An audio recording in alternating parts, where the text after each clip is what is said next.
After returning to the Midwest, AJ felt the emptiness immediately. Everywhere he looked reminded him of Alex. Saya Cinta. Padamu echoed in his mind. He tried to stay busy. He tried to distract himself. But most nights, AJ cried quietly, overwhelmed by the distance between them. At first, AJ and Alex talked constantly. Video calls every night, messages all day. But after a month, something shifted. Alex's replies became slower, shorter, colder. Calls that once lasted hours were now brief and strained. AJ convinced himself that Alex was acting distant because he missed him too much, that the emotions were simply overwhelming him. But the truth was more complicated. Then came the next blow. AJ's job had layoffs in his division, a sudden, unexpected loss. Through no fault of his own, AJ tried calling Alex immediately. Alex didn't answer. So AJ left a voicemail. Hey, is everything okay?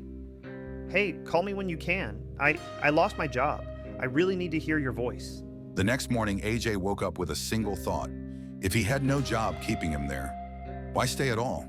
His heart already lived in Kuala Lumpur. Alex was there. So AJ made the biggest decision of his life. But the next few calls with Alex were tense. Alex sounded irritated, distracted, even unfriendly. AJ ignored the warning signs. He believed Alex's distance meant longing, not avoidance. AJ booked the cheapest last-minute flight he could find, a flight leaving from New York City 15 hours away. He rented a car, packed in a rush, and drove straight into a brutal winter storm. Snow fell in thick, blinding sheets. Cars slowed to a crawl. Accidents blocked the highway ahead. AJ's anxiety peaked as the clock ticked forward, but the storm didn't care. And AJ arrived hours too late, stranded, exhausted, and heartbroken. AJ turned to someone he never expected, his ex-boyfriend, Chris, who still lived in New York. Chris, I screwed up. I'm stuck. I don't know what to do. AJ, Jesus, where are you? Come over right now. AJ went. He needed comfort. He needed a friend.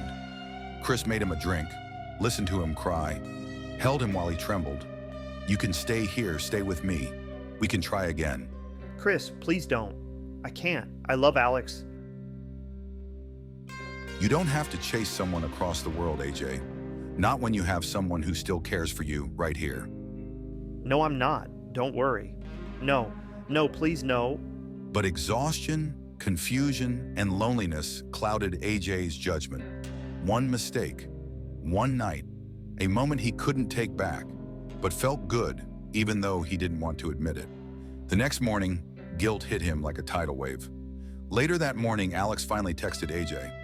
AJ, you're not thinking of coming here, right? AJ froze. The tone was wrong, cold. But AJ convinced himself it meant something else. AJ texted back, no, I'm not. Don't worry. It hurt to tell that lie more than AJ wanted to admit.